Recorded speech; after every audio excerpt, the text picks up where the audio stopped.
আচ্ছা দেখো, 5 মেগাভোল্ট কত জুল, তাই তো?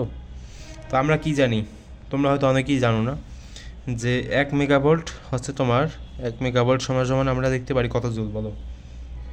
1.6 গুণ হচ্ছে তোমার 10⁻⁻13 জুল। ঠিক আছে, এটা হচ্ছে তোমার 1 মেগাভোল্টের যে মান, সেটা আমরা জুলে যদি কনভার্ট করি তাহলে এটা বের হবে। ভালো কথা, কিন্তু সেটা দিয়ে আমাদের পাসের সাথে কী সম্পর্ক, তাই তো? তো দেখো, এখন যদি আমরা এরকম বের করি যে অতএব 5 মেগাভোল্ট কত, 5 মেগাভোল্ট হবে, এটার সাথে 5 গুণ হবে, 5 গুণ 1.6 গুণ 10⁻⁻13। এখন খুব ভালোভাবে খেয়াল করে দেখো যে ক্যালকুলেটর দিয়ে কীভাবে কী করবা। দেখো, 5 গুণ 1.6 গুণ 10⁻⁻13, দেখো কত আসে, 8 গুণ 10⁻⁻13, এটা হবে আমাদের উত্তর। 8 গুণ 10⁻⁻13, ঠিক আছে, এটা হবে তোমার জুল। তো এরকমভাবে উত্তরগুলো খুব সহজে বের করতে পারবা।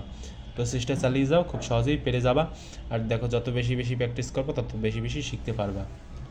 শেখা থামাবো না, আর হচ্ছে কঠিন কঠিন ম্যাথগুলো একটু সলভ করার চেষ্টা করবা, তাহলে তোমাদের কনসেপ্ট আরও হচ্ছে তোমার ক্লিয়ার হবে। ঠিক আছে।